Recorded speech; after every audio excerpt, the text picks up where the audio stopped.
Discuss करेंगे integration of second type. ये एक सेकंड टाइप का इंटीग्रेशन है। इससे पहले आपने ये समझा कि जब हमारी प्रॉब्लम में कॉस थीटा और साइन थीटा मतलब आपका फंक्शन थीटा में दिया जाता है तो कैसे हम उसको 0 to 2 पाई में इंटीग्रेट करते हैं किसी यूनिट सर्किल के अराउंड करके। लेकिन इस इंटीग्रेशन में लिमिट -∞ से infinity fx upon fx dx है। स्टूडेंट ध्यान दीजिए, दो फंक्शन है। एक फंक्शन ऊपर रखा गया है fx, एक फंक्शन कैपिटल में है, नीचे रखा गया है fx और dx।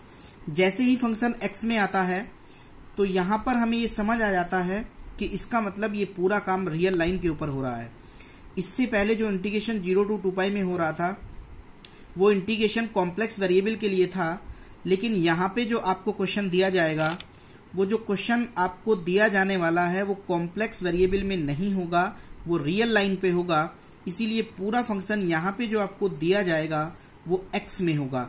और एक रियल लाइन आपको यहाँ नजर आ रही होगी, वो -∞ से इन्फिनिटी, ये एक रियल लाइन है। तो पूरा काम हमें रियल लाइन पर ही करना है।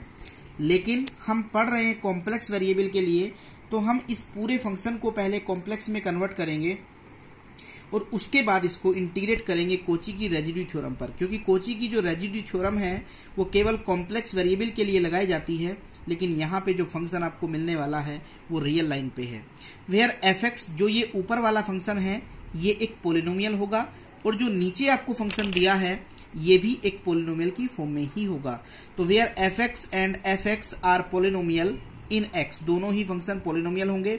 सच दैट, लेकिन एक स्पेशल कंडीशन है स्टूडेंट, ध्यान दीजिए कि जो ये फंक्शन है, अगर इस फंक्शन में हम एक x का मल्टीप्लाई कर दें तो x टेंस टू इन्फिनिटी पर ये फंक्शन 0 को टेंस करेगा। मतलब ये टाइप केवल वो टाइप है, ये इंटीग्रेशन केवल तभी यूज होगा, ये डेफिनेशन जो पढ़ रहे हैं ये केवल तभी यूज होगी जब x fx अपॉन fx 0 होगा x टेंस टू इन्फिनिटी पर। मतलब ये है कहने का कि जो यहाँ पे fx फंक्शन है और जो यहाँ पे फंक्शन fx है, इस fx की जो डिग्री है वो इस fx की डिग्री से हमेशा ही ज्यादा होनी चाहिए। नीचे वाले फंक्शन की डिग्री हमेशा ज्यादा होगी, ऊपर वाले फंक्शन की डिग्री कम होगी।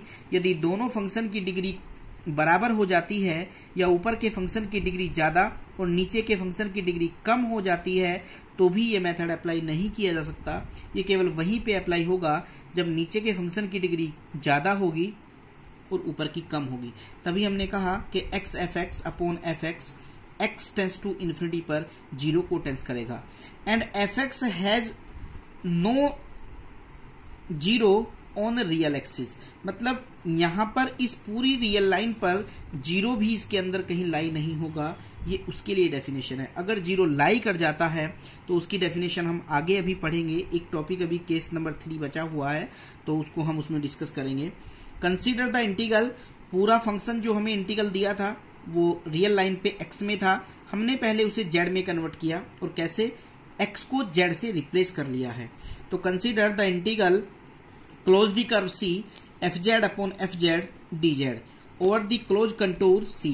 ये एक कंटूर बनाया है हमने अपर हाफ प्लेन के अंदर। ये अपर हाफ प्लेन में एक कंटूर है जिसका नाम हमने cr रखा। और ये जो हमने रेडियस ली है, जिस रेडियस से हमने ये अपर हाफ के अंदर एक सर्किल ड्रॉ किया, radius r is very large. ये इतना लार्ज है, ये इतना बड़ा है कि इन्फिनिटी को टेंस कर जाता है। Over the close contour c consisting of the real axis from -r to r and the semicircle cr of radius r in upper half plane. Upper half plane के अंदर हमने एक half circle बना लिया है जिसकी जो radius है वो r है और r इन्फिनिटी को टेंस कर रहा है, ये वेरी लार्ज है। We take r large enough so that all poles of fz upon fz in the upper half plane lie within c। हमें वही सब पोल्स पता करने हैं इस फंक्शन के जो हमने fz अपॉन fz लिया है। हमें इस फंक्शन के वो पोल पता करने हैं जो पोल इस अपर हाफ प्लेन में इस cr सर्किल के अंदर की तरफ आएंगे।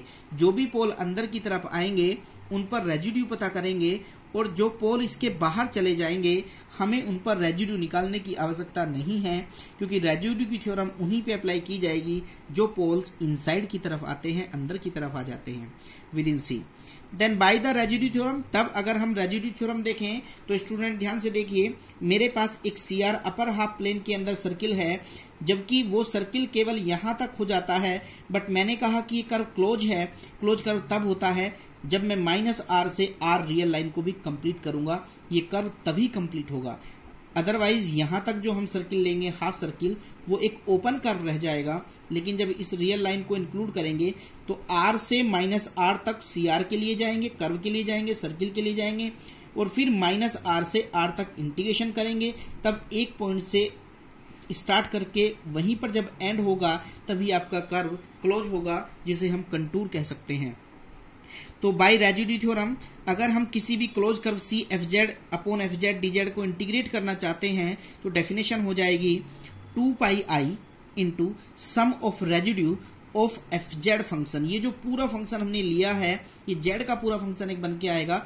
ऊपर भी Z में पोलिनोमियल है, नीचे भी Z में पोलिनोमियल है इन अपर हाफ प्लेन। अब अगर हम इसको समझें तो ये जो इंटीग्रेशन अपर हाफ प्लेन में बन रहा है, ये हम पोल निकालने के बाद निकालेंगे। लेकिन अगर इस इंटीग्रेशन को समझें तो ये इंटीग्रेशन क्लोज तब होता है जब मैं R से -R तक जाऊं CR के लिए, प्लस फिर -R से R तक जाऊं रियल लाइन के लिए।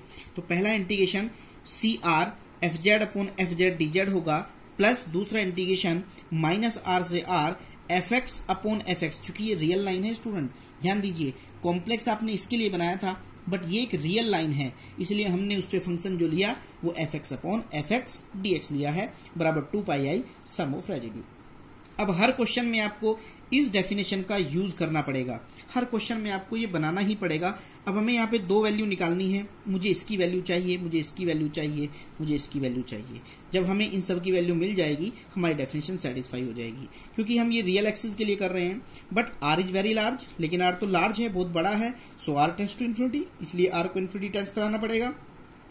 मैंने इसकी limit R tends to infinity कर ली है, limit R tends to infinity close integration के लिए CR FZ upon FZ dz, plus अगर इसमें देखें तो limit R tends to infinity -R to R FX upon FX dx, और इक्वल्स टू डेफिनेशन हो जाएगी 2πi sum of residue of FZ upon FZ within C। अब student ध्यान से देखिए एक बार, limit R tends to infinity as it is, plus -R से R था, चूंकि R इन्फिनिटी को टेंस कर रहा था तो मैंने -∞ FX upon FX dx equals to 2πi sum of residue within C निकाल दिया। अब चूंकि इसकी तो मुझे वैल्यू ही चाहिए, इसका तो मुझे कुछ करना नहीं है क्योंकि ये तो मुझे क्वेश्चन दिया था, इसकी वैल्यू चाहिए। इनसाइड जो पोल आएगा उस पोल पर मैं रेजिड्यू निकालूंगा, 2πi से मल्टीप्लाई करूंगा, तो ये भी मुझे मिल जाएगा। लेकिन अब बात है कि ये इंटीग्रेशन कैसे आए। अब इस इंटीग्रेशन को देख लेते हैं। स्टूडेंट ध्यान दीजिए, शॉर्टकट में नहीं चलना है। जब हम क्वेश्चन करेंगे तो हर बार हम इसकी वैल्यू निकाल के दिखाएंगे। मैं आपको एग्जांपल में निकाल के दिखाऊंगा कैसे आ रहा है, लेकिन शॉर्टकट में चल के ऐसे नहीं करेंगे कि सर ये तो हर बार 0 ही आ रहा है तो हम 0 इसको यूज कर लेते हैं। ऐसा नहीं करना है, हर क्वेश्चन में निकाल के दिखाना है। तो देखिए एक बार ध्यान दीजिए, limit R tends to infinity किसी भी क्लोज कर्व के लिए CR FZ upon FZ dz, but हमने तो ये कहा कि ये एक अपर हाफ प्लेन में सर्किल है। अगर सर्किल है तो Z equals to R e to the power I theta होना चाहिए, R इज द रेडियस। हमने तो ये पढ़ा है कि मोड Z इक्वल्स टू अगर R सर्किल है तो फिर Z equals to R e to the power I theta होता है, और dz बराबर R i to the power I theta D theta होता है। बट चूंकि सर्किल अपर हाफ प्लेन में है इसलिए लिमिट हो जाएगी थीटा 0 टू पाई। अब चूंकि Z भी मेरे पास है और dz भी है तो Z की वैल्यू रखूंगा तो ये बन जाएगा, नीचे Z की रखूंगा तो ये बन जाएगा, और R की अगर dz रखूंगा तो R e to the power I theta D theta. हमने तो स्टूडेंट पहले से ही कहा है इसमें R की पावर बड़ी है, इसमें R की पावर छोटी है। ये हम स्टार्टिंग में क्या के चले हैं, उसके बिना ये क्वेश्चन सॉल्व नहीं होता है। क्योंकि इसकी पावर बड़ी है और इसकी पावर छोटी है तो जैसे ही मैं R को इन्फिनिटी टेंस करूंगा तो नीचे इन्फिनिटी हो जाएगा। क्योंकि R की पावर बड़ी है तो ये इन्फिनिटी को टेंस करेगा, और जैसे ही ये इन्फिनिटी को टेंस करेगा पूरा इंटीग्रेशन 0 को टेंस करेगा। तो इसका मतलब ये हुआ इस इंटीग्रेशन की वैल्यू 0 हो जाएगी। क्योंकि ये इंटीग्रेशन तो 0 हो गया है, ये मुझे क्वेश्चन में दिया था। अब मेरा काम रह गया है sum of residue of FZ upon FZ in C। अब उस C कर्व जो अपर हाफ प्लेन है उसमें जो भी पोल अंदर की तरफ आया उस पर मैं रेजिड्यू पता करूंगा और 2 पाई आई से मल्टीप्लाई करूंगा तो इस इंटीग्रेशन की वैल्यू मुझे मिल जाएगी, जबकि इसकी वैल्यू 0 है।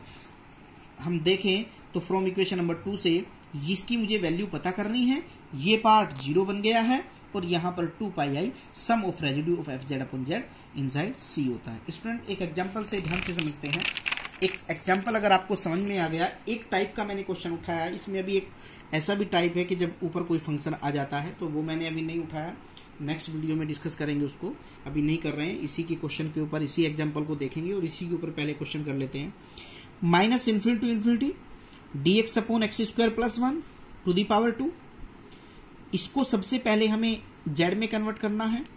Consider the integral C F Z D Z, where F Z, अगर मैं यहां से एफ जेड देखूं तो ये 1 अपॉन पूरा फंक्शन मेरा एफ जेड हो जाएगा, तो मैंने कहा 1 अपॉन 1 प्लस जेड स्क्वायर का whole square taken around the close contour C. लिखने का तरीका भी स्टूडेंट ऐसा ही होना चाहिए, क्योंकि जब तक आप लैंग्वेज नहीं लिखेंगे क्वेश्चन पे मार्क्स नहीं आता है। Contour C consisting of semicircle C R, इस सेमी सर्किल सी आर को कंसिस्ट करता है within which is upper half plane, ये अपर हाफ प्लेन में है, of the large circle mod Z equals to R. जो circle लिया है मैंने आर रेडियस का लिया और वो बहुत ज्यादा लार्ज है, मतलब आर इन्फिनिटी को टेंस कर रहा है। And the part of real axis minus R to R. अब माइनस आर टू आर के लिए अगर मैं इसके अंदर इस फंक्शन को, जो क्वेश्चन आपको दिया है एफ जेड, मैं उसके पोल निकालना चाहूं तो पोल ऑफ एफ जेड मतलब नीचे वाले फंक्शन को मुझे 0 रखना पड़ेगा। 1 प्लस जेड स्क्वायर का होल स्क्वायर इक्वल्स टू 0, मतलब Z square equals to -1, Z equals to plus minus iota, pole of the 2 order. क्यों? क्योंकि पावर तो 2 है, तो इसलिए जो पोल्स आएंगे वो 2 ऑर्डर के आए। तो एक पोल आई है 2 ऑर्डर का, दूसरा पोल माइनस आई है 2 ऑर्डर का। माइनस आई पोल नीचे आएगा और प्लस आई पोल ऊपर की तरफ जाएगा। क्योंकि जो पोल है वो अंदर की तरफ आएगा, आर तो बहुत ज्यादा लार्ज है, ये 1 रेडियस का तो है नहीं, क्योंकि पिछले में तो आप 1 रेडियस का सर्किल ले रहे थे, बट यहां 1 रेडियस का सर्किल नहीं है स्टूडेंट, ये एक लार्ज सर्किल है। उसमें जो भी पॉजिटिव रूट आएंगे वो हमेशा इनसाइड आएंगे और जो निगेटिव रूट आएंगे वो हमेशा आउटसाइड जाएंगे। तो हमने यहां देखा जेड इक्वल्स टू जो आई है, जो ओएटा है, वो इस सर्किल के अंदर आ रहा है, बट जो माइनस ओएटा है वो नीचे की तरफ आना चाहिए था, नीचे सर्किल नहीं है, वो आउटसाइड जा रहा है। Where Z equals to minus I outside and Z equals to I inside in upper half plane, जो सर्किल आपको दिया है सी आर। इसीलिए हमें रेजिड्यू पता करना पड़ेगा एट जेड इक्वल्स टू आई पर, लेकिन जेड इक्वल्स टू आई पर जो रेजिड्यू मैं पता कर रहा हूं वो तो 2 ऑर्डर का है, और 2 ऑर्डर के लिए तो आपको केस नंबर 2 अप्लाई करना पड़ेगा। तो limit Z tends to i D upon D Z, Z minus iota का whole square upon 1 upon Z minus iota का स्क्वायर और जेड प्लस ओएटा का स्क्वायर। मैंने इसके फैक्टर कर लिए हैं और उन फैक्टर को यहां लिख दिया है। अगर स्टूडेंट आप चाहें तो अल्फा और बीटा की डेफिनेशन जो इससे पहले आप यूज कर रहे थे वो भी आप लगा सकते हैं, क्योंकि आप आई को अल्फा मान लेंगे और माइनस आई को आप बीटा मान लेंगे। तो जैसे आप चाहें आप यूज कर सकते हैं, अल्फा बीटा मान के भी कर सकते हैं, डायरेक्टली भी रख सकते हैं। ये पार्ट इससे कैंसिल हो जाएगा। मैंने इसका डेरिवेटिव निकाला, उसका जब एक बार डिफरेंशिएशन होगा तो -2 अपॉन जेड प्लस आई हो जाए, आई की पावर 3 हो जाएगा, और एटा जब इसके अंदर रखा जाएगा तो माइनस आई अपॉन 4 हो जाएगा। लेकिन अब हम चलते हैं कोची की रेजिड्यू थ्योरम पर, क्योंकि जो इंटीग्रेशन था वो तो 2 पार्टों में होगा। पहला इंटीग्रेशन होगा सीआर के अराउंड, इस सर्किल के अराउंड जो अपर हाफ प्लेन में आपने लिया, और दूसरा इंटीग्रेशन तो रियल लाइन पे होगा जो -r से लेकर के r तक जाता है, मतलब एक रियल लाइन के लिए होगा और एक सीआर के लिए होगा। तो 2 इंटीग्रेशन को प्लस कर देते हैं बाय कोची रेजिड्यू थ्योरम से, -r to r dx upon 1 plus X के स्क्वायर का whole square plus close curve के लिए CR dz upon 1 plus Z के स्क्वायर का square equals to 2 pi I. क्योंकि यहाँ सम ऑफ रेजिड्यू आता है, रेजिड्यू आप फाइंड कर चुके हैं, एक ही पोल अंदर की तरफ था, दूसरा पोल बाहर जा रहा था, जिस पोल पर इनसाइड था उस पोल को आपने मल्टीप्लाई किया, पाई अपॉन 2 आ गया। अब हमारा काम स्टूडेंट ये है कि ये जो वैल्यू है और ये जो वैल्यू है वो कैसे कैलकुलेट की जाए। तो यहां पर हम देख लेते हैं, taking r tends to infinity, क्योंकि r तो बहुत लार्ज है, इन्फिनिटी को टेंस करेगा, तो ये लिमिट -इन्फिनिटी टू इन्फिनिटी हो जाएगी। तो -इन्फिनिटी से infinity dx upon 1 plus X का स्क्वायर का होल स्क्वायर प्लस, अब हम इसको देख लेते हैं, limit r tends to infinity CR dz upon 1 plus Z के स्क्वायर का whole square equals to pi by 2 आ गया है। अब हमें इसकी वैल्यू चाहिए, तो नाउ अब हम लेकर के चले हैं limit r tends to infinity C R D Z upon 1 plus Z के स्क्वायर का होल स्क्वायर। हम इसकी वैल्यू निकालना चाहते हैं, तो हमने क्या किया, put Z equal to R E to the power I theta, तब तो डी जेड इक्वल टू हो जाएगा R I E to the power I theta D theta. और यहां पर हम ये भी कह सकते हैं कि थीटा इज लाई 0 टू पाई, चूंकि हम अपर हाफ प्लेन में हैं तो 0 टू पाई लिमिट लगा सकते हैं। तो हमने इस इंटीग्रेशन की लिमिट लगाई, आर टेंड्स टू इन्फिनिटी है, थीटा 0 टू पाई, इसकी जगह पे हो जाएगा R E to the power I theta R I to the power I theta D theta, नीचे हो जाएगा 1 प्लस आर का square E to the power 2 I theta का होल स्क्वायर। अब देखिए स्टूडेंट, ऊपर आर की जो पावर है वो 2 पावर है, बट नीचे आर स्क्वायर का स्क्वायर है, मतलब कितनी पावर है 4। तो नीचे तो आर की 4 पावर है और ऊपर आर की 2 पावर है, तो 2 पावर से जब कॉमन लेकर के कैंसिल होंगी तो नीचे तो फिर भी आर स्क्वायर बचा रह जाएगा। आर चूंकि इन्फिनिटी को टेंस कर रहा है तो ये पूरी वैल्यू इन्फिनिटी हो जाएगी, क्योंकि नीचे का पार्ट इन्फिनिटी हो गया तो पूरा पार्ट 0 को टेंस कर जाएगा, इसलिए इसकी वैल्यू क्या हो गई है 0। जब हम इसको इक्वेशन नंबर 2 में रखेंगे, हमारी जो इक्वेशन नंबर 2 थी इसकी जगह पे जब 0 रखा जाएगा तो ये इंटीग्रेशन की वैल्यू पाई बाई 2 हो जाएगी। तो हम इस इंटीग्रेशन को कह सकते हैं कि ये पाई बाई 2 के बराबर है। स्टूडेंट, एक सोचने वाली बात और भी है, माइनस इन्फिनिटी से इन्फिनिटी है, अगर मान लीजिए ये question 0 to infinity dx upon 1 plus X square का होल स्क्वायर होता, अगर ये इंटीग्रेशन ये होता तो हमने तो ये पढ़ा है कि 1/2 माइनस इन्फिनिटी से infinity dx upon 1 plus X square का होल स्क्वायर हो जाता। क्योंकि हमारे पास ये फंक्शन जो अंदर है वो इवन फंक्शन है और इवन फंक्शन में लिमिट ट्वाइस हो जाती है, तो हम इसका आंसर भी निकाल सकते हैं। तो अगर मुझे इसका आंसर निकालना हो तो इसके आंसर को मैं पाई बाई 4 कह सकता हूं। तो मतलब अगर मुझे 0 टू इन्फिनिटी दिया है तो भी मैं क्वेश्चन को सॉल्व कर सकता हूं, और मुझे माइनस इन्फिनिटी टू इन्फिनिटी दिया है तो भी मैं अपने क्वेश्चन को सॉल्व कर सकता हूं। बहुत इंपॉर्टेंट क्वेश्चन है स्टूडेंट, क्वेश्चन इसके ऊपर एक आना ही है, 10 मार्क्स में आना है, या तो 0 टू 2 पाई आएगा या तो फिर माइनस इन्फिनिटी से इन्फिनिटी आएगा। बहुत इंपॉर्टेंट टॉपिक है, सब लोग ध्यान से पढ़ें, अच्छे से करें।